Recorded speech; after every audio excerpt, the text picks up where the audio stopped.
I don't know, Andy, if you mentioned this, but my main vein of training has been in relational mindfulness. So really want to see what's in the field and have us kind of co-create this time together. So without further ado, we're going to begin a meditation of about 20-25 minutes. I will offer some light guidance. Yeah, thanks again for being here, and let us begin.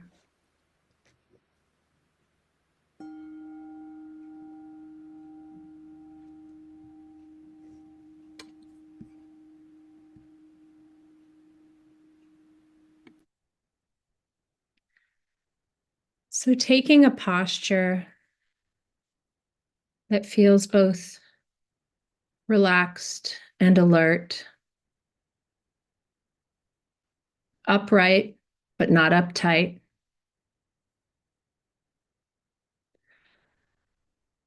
If it feels comfortable, you can let your eyes close. Otherwise, just keep them in a soft gaze off the screen. And yeah, settling in. Take your seat.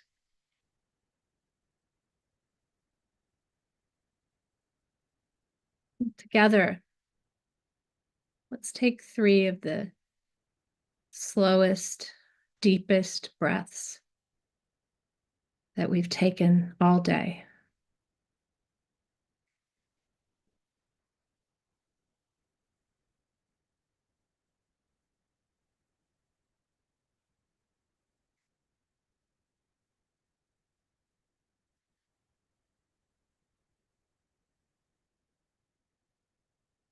So settling in, let the mind relax, recognizing here is a body. Let the body relax.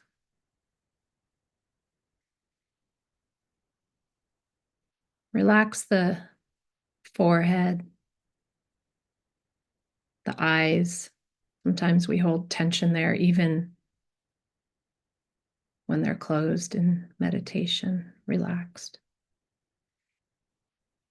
Let the jaw relax, tongue fall away from the roof of the mouth. Sometimes we clench there.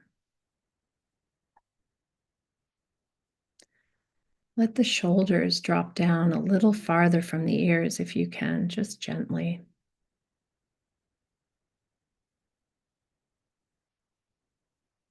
Feel the breath rising and falling.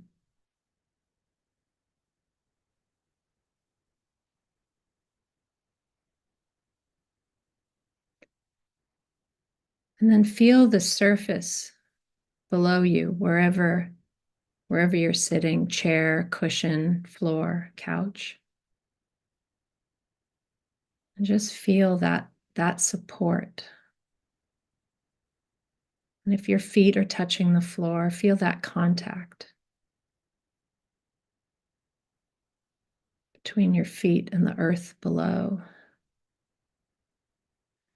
What a beautiful thing to remember that the earth is there supporting us with its gentle hug of gravity. Just see if you can let go a little more, your earth body in contact with the greater earth body,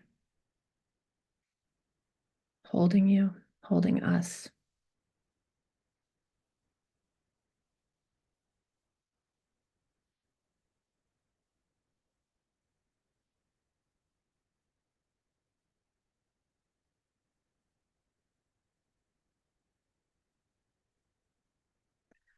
And we know thoughts are going to come and go. We have minds. That's what minds do. Birds got to fly, fish got to swim, minds got to think. There's no problem with it.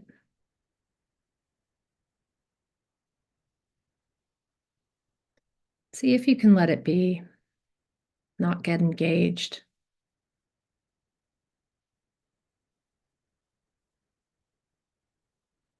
When thoughts come, maybe just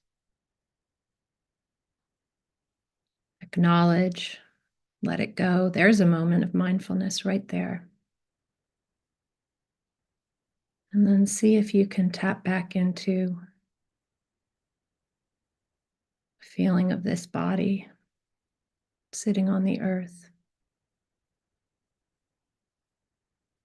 the breath coming and going.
If you're finding you're getting caught in the thinking,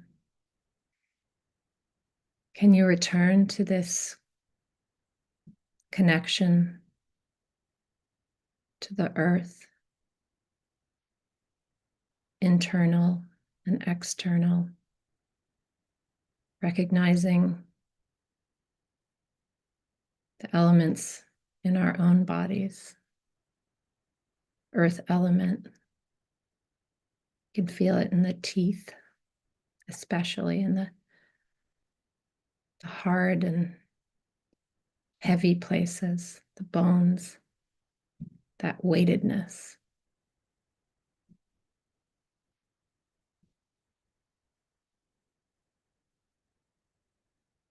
How we are part of this earth in regular communication with it. The water element, the cohesion in our flesh, our tears, our saliva, blood.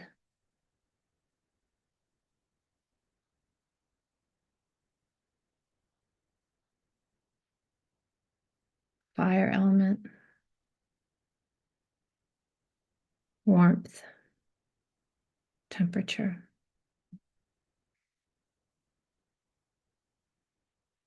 Where can I feel it? My armpits, my mouth.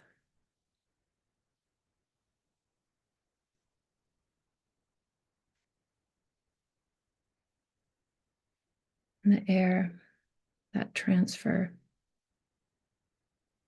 in and out. Kinetic energy.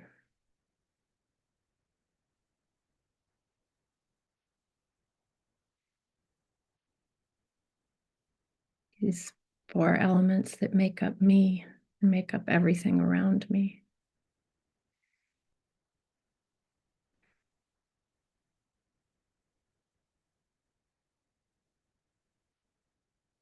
Not separate from me.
For the last several minutes of this meditation, I'm going to invite us to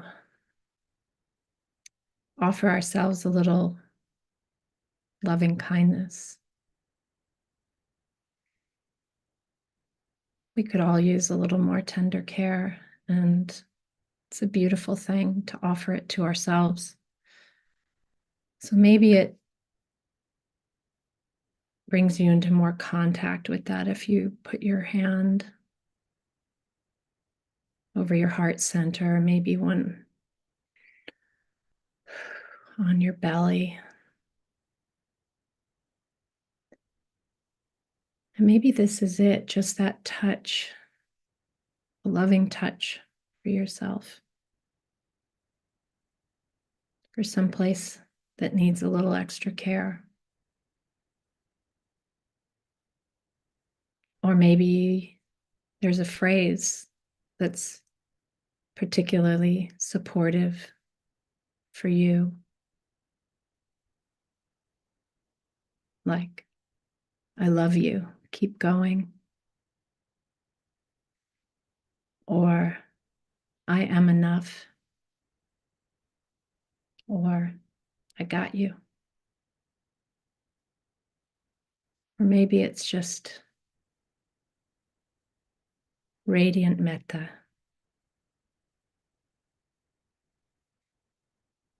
filling you inside. So take a few minutes, just offer yourself a little extra love.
All right, thank you all for practicing together. It's really cool how even through Zoom, I can feel that field of practice that we're in. And that is very relevant to what I want to share with you all today is something I'm very interested in, which is interbeing, in the words of Thich Nhat Hanh.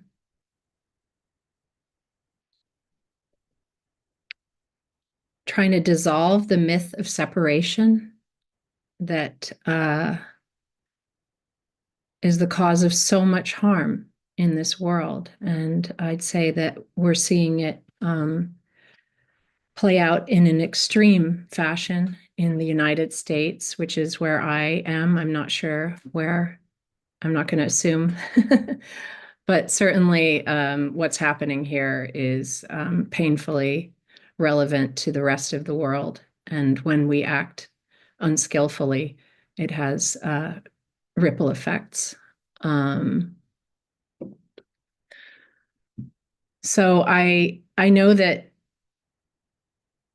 it would be a little naive for me to not acknowledge what's coming up in less than a week.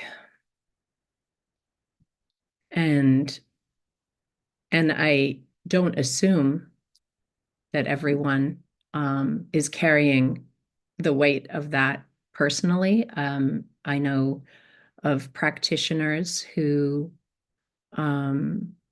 really see their practice and the Dharma path is how they are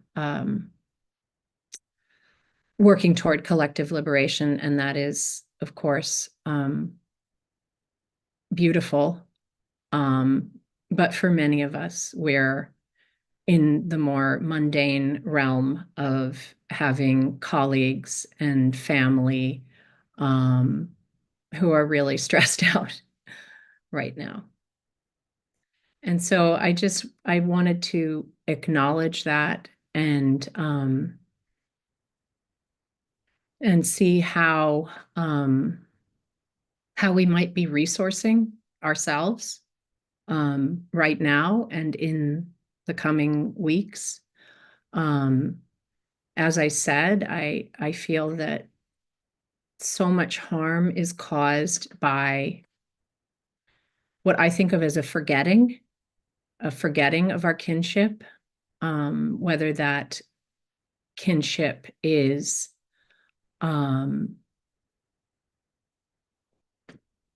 through our family, right? The humans in our lives, whether that's kinship with the more than human world, with this earth. And when we acknowledge that, right, in particular with this earth, I think it's hard to miss why there's so much human suffering when we ignore that that we're all interconnected. Again, that Thich Nhat Hanh, I think it's so powerful, interbeing.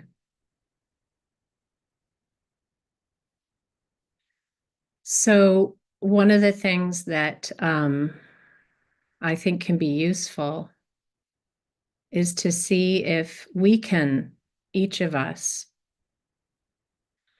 look at how we cope ahead, how we resource again now and in the coming days and weeks, and we don't know what, right? Who is our kin, and can we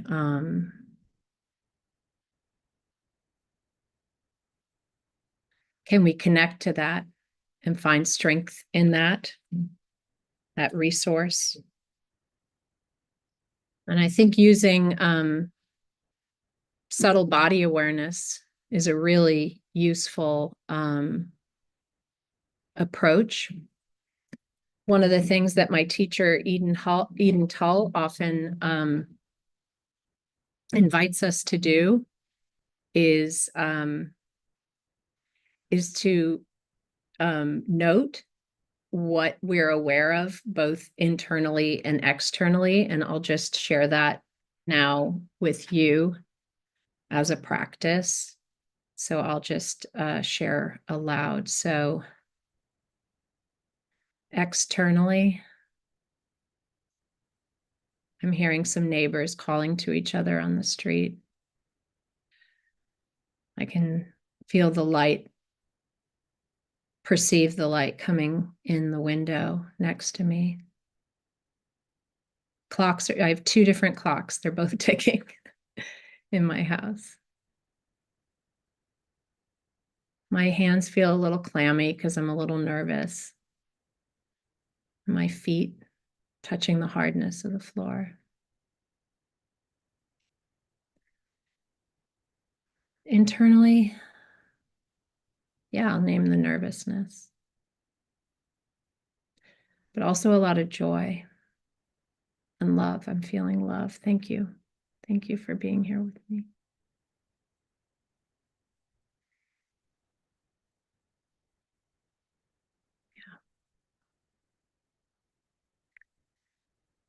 So yeah, just recognizing what am I present to can help me see how I'm going to show up moment to moment. Listening to the the subtle body, the body mind, moment to moment. And it can help me balance conscious allowing. What am I available to right now? What can I be receiving from someone else, or what can I be offering them? And also, that's the conscious allowing. And then there's the conscious protection. When we listen deeply in that way, say, who's here? Like, is the angry one here?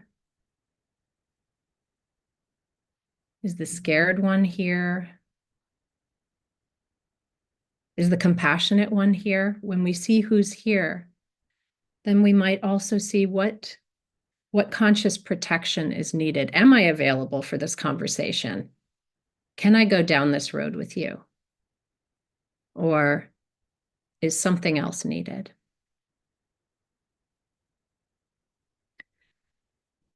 And in that way, we can really listen to life and learn and reflect instead of operating from the mind of judgment, right? And maybe the old habit patterns, the old reactivity.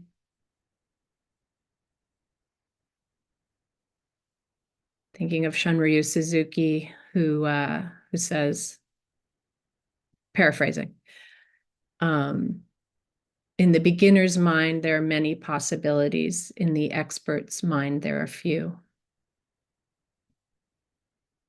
So just to be available, present to what's happening internally, what's in the field.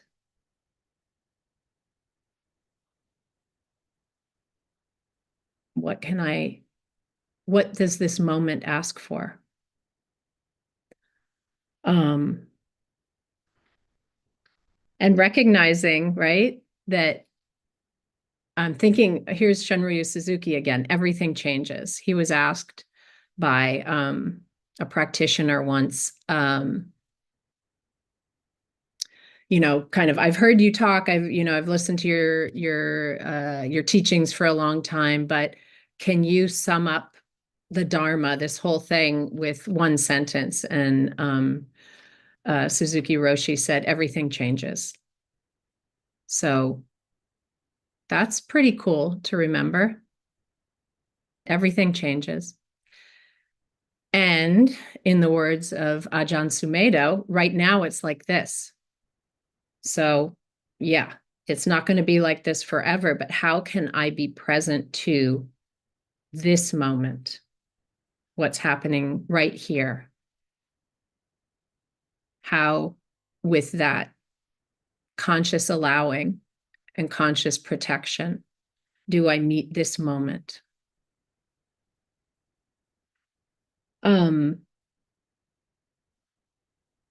So I would love to open it up to this field.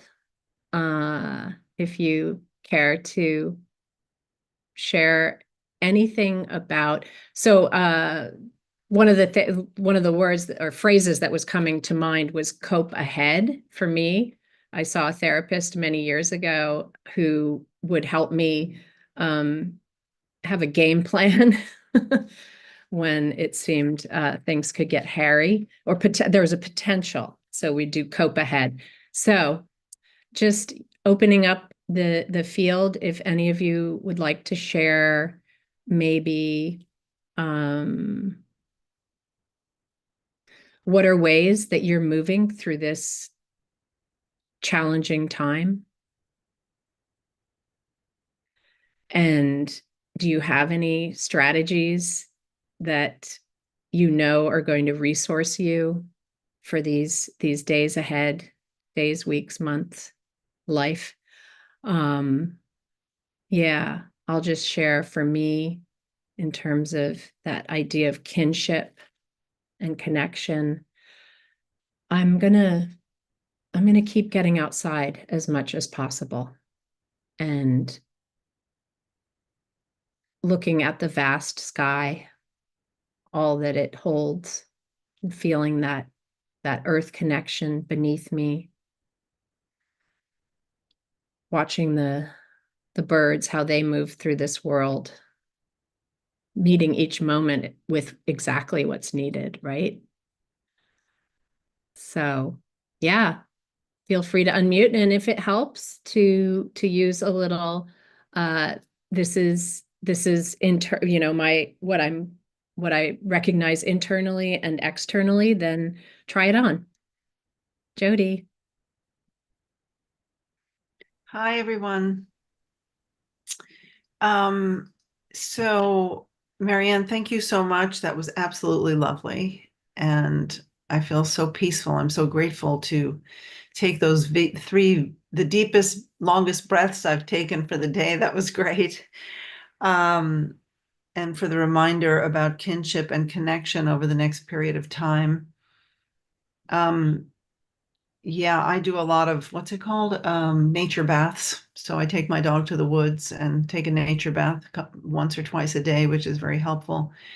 I'm not feeling so much fear and trepidation around the election. I'm choosing to believe that my candidate will win, and just not. I don't want to be in fear of the future because I'm not getting anything from that, and I'm not, and I trust that my friends and I and my community and I will come together in whatever ways that we need to based on what happens. But I am facing a challenging time in my life because COVID really destabilized my career, and I'm on my fourth startup since COVID. It's not going the way I wanted it to. So I have to. So where I'm at in this moment is being present and just basically all the Buddhist lessons that I am continually learning, I'm applying to staying in the moment.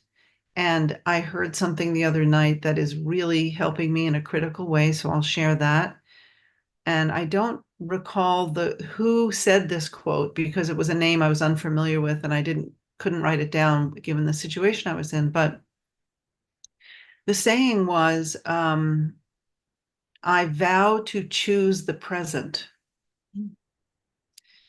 So that's what I'm doing. And as soon as I say that, that means I'm choosing to look for new work instead of I have to look for new work. It is just really putting me in the driver's seat if I vow to choose the present.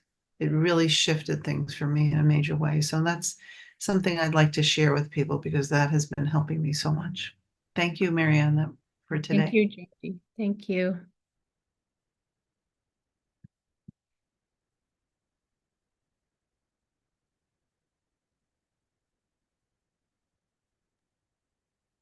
I can go. Hi, I'm Anna, and I appreciated you bringing this up. I actually thought it was a great way to bring it up. I'm a therapist actually, and so this has been coming up with people, and it's rare for me not to kind of have already sort of a way in which I'm thinking of conceptualizing a world event or national event or whatever. And this one has me a little stumped. So I'm not sure. I mean, I think my cope ahead is doing things like this as much as I can. Like I've looked from like all the things that things, there's like some 12-step retreats, things like, like that I could, if needed, like I don't have to sign up, but if needed, like they're there. But I think that the underlying reason it's hard for me to cope ahead is I feel like there's some disappointment that is hard for me to sit with, because it's come up other times with like my immediate family. My parents were older, and like another level of loss of connection. So I liked your idea of like kinship, because it's like an opportunity to take contrary action. And it's like if they get, I think what it brings up to is like the conversations get so volatile quickly, but it's like if I respond with volatility, then I am then engaging in the behavior that I'm saying I don't like. But it's so tempting because I'm disappointed, and because I want to find a way to uh, convince something, and I feel like people pay me to come listen to sometimes what I have to say. So it's very interesting how in my immediate family, like often not always, but sometimes my opinion is quickly cast aside. So sitting with that paradox, I guess, is very interesting. So yeah, thought I'd share that. Thank you, Anna.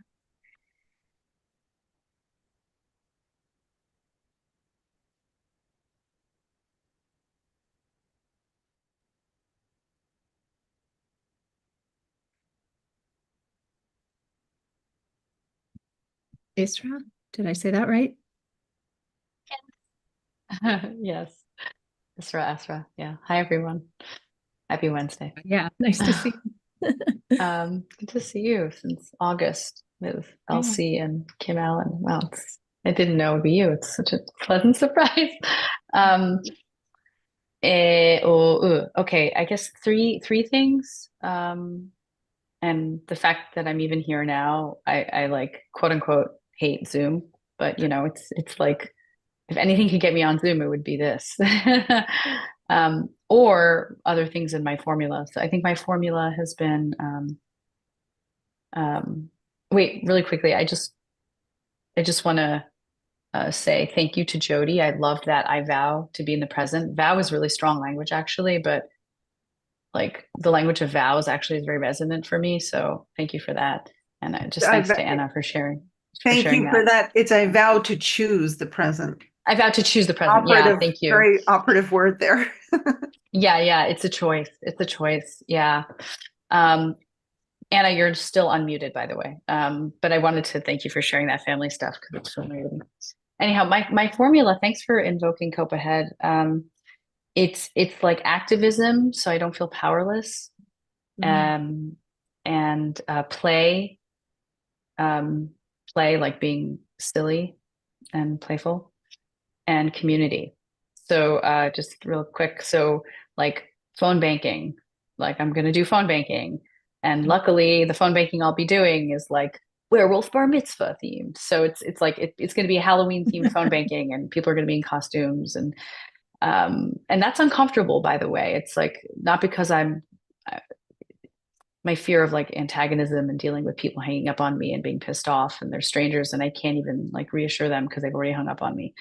But it's it's a higher thing I'm committed to, and it helps me feel less powerless. A little bit of canvassing, and also trying to use the mindfulness skills to return to body and breath when like I'm encountering like not only difference, it's one thing to have difference of opinion, but the antagonism that comes with that because it feels like such a charged thing. So anyhow, that's one. Two is the playfulness, permission for myself, and really leaning into like doing something for Halloween, like trying to make the effort to dress up, go to a vampire themed party, dance, really leaning into play and creativity, and lastly, kinship. Like this today has been helpful. And I'm going to try and go to the Monday night at Hollywood Forever, and apparently they do Nosh on first Monday. And and my body. Oh, don't forget the body. Yeah, I've been like rededicating to little things for the body, like a little yoga, And anyway, that's a lot, but in my mind, like the more tools, the better. So, you know, eating fruits, I don't know, and ice cream, unfortunately, but whatever. I just wanted to make it seem like I'm not so idealistic all the time. I do unhealthy things, but harm reduction model, It's a little bit of ice cream. Thank you very much. I like to think of it as ice cream, fortunately, not unfortunately. All of it. Thank you, Esra and Jody and Anna. Love to hear from anybody else if you are thus called.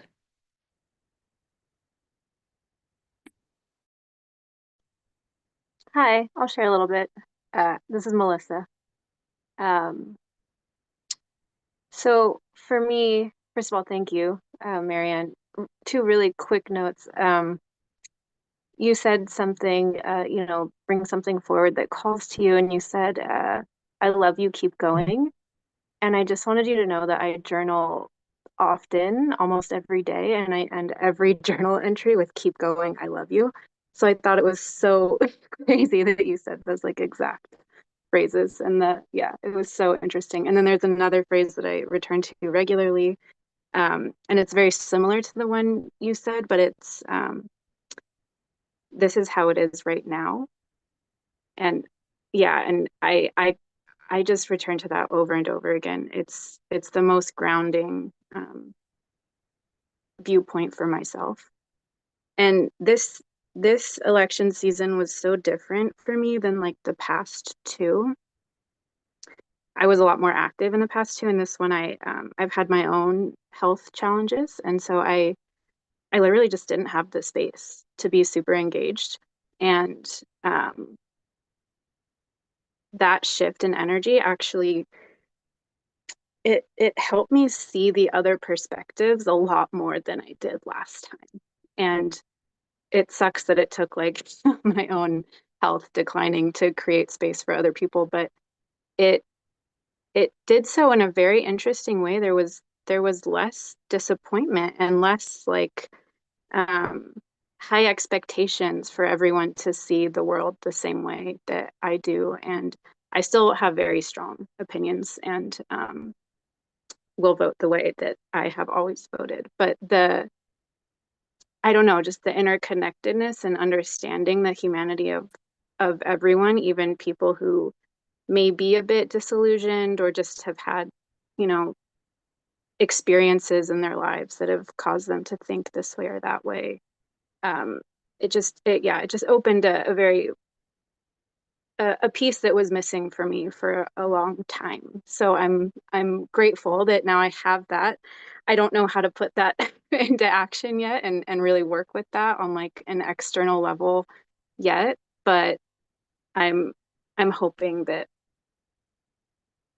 whatever the turnout of the election is, we all can start to understand the people, not so much the politicians, but like the people that do have the power to change the vote and how to connect like truly on a human level.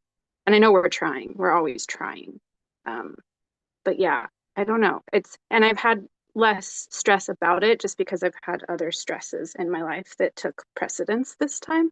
So yeah, I don't know. Just an interesting dichotomy. I was thinking about it just as you were talking about it, like, oh, where was I 4 years ago compared to like right now? Totally different headspace and totally different reactions in my body and just a whole different, yeah, way of being. But anyway, that was a lot. Thank you. Thank you. It was perfect. Thank you, Melissa. And thanks for bringing that in. I think that that's a really powerful teaching about what the mind of separation conditions us towards, and what happens when we actually see the other as a person in their own complexity, or maybe as not the other. So thanks for that. And I'm glad that, I'm sorry for the illness that you've been navigating that precipitated this, but I'm glad that you have had a less internally and perhaps externally divisive experience in this extremely polarized climate in which we're living. So we are winding down, and I wasn't sure if I was going to share this poem, but I'm feeling like we might be ready for it. If you would indulge me. And then I'll turn it over to Andy. Andy probably has like some things to say. So it is called Any Common Desolation by Ellen Bass.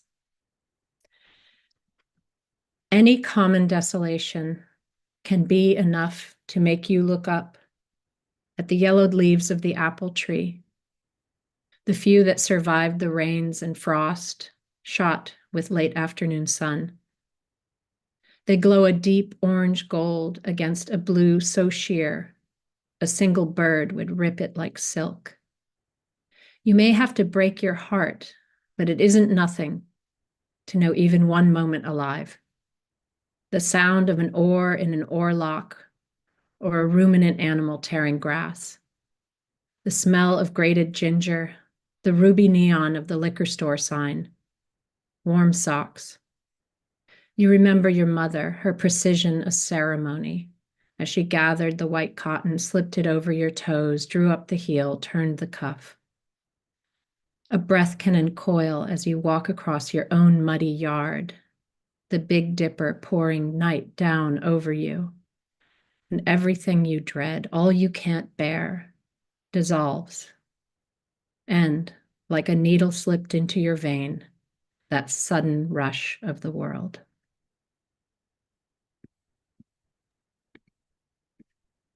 Thank you so much, MaryAnn. Who was that poem by? Ellen Bass. Cool. And the title? Any Common Desolation? Cool. Thank you. Yeah, thank you, everybody. I'm really just soaking up all of the shares and all of the heartfelt practice, and I'm really appreciating this afternoon, daytime practice session with you all. I don't have that much to share really, other than, as I mentioned at the beginning, next week we will have Aya Santachita, who is a special teacher for both me and MaryAnn, and highly encourage you all to try to make that. I'm going to send in the chat a link for the rest of the month if you want to go ahead and check out our website, so who's teaching the rest of the month. And much gratitude. Yeah, wishing you all a good coping ahead, or coping in the present and choosing the present. And that's all from me. Yeah, thank you so much for being here. I just want to quickly close with a dedication of merit. Please. Thank you, Andy. Thank you, everyone, for being here, for your practice and your presence. So may any goodness that was generated through our time together be shared out with all beings everywhere, seen and unseen, born and yet to be born, across time and space. May all beings know the warmth of an open, loving heart and a clear mind. And if there's anyone in your life who needs some extra compassion coming their way, please bring them to mind, and may these merits be shared with them. Thank you all. Thank you. Thank you.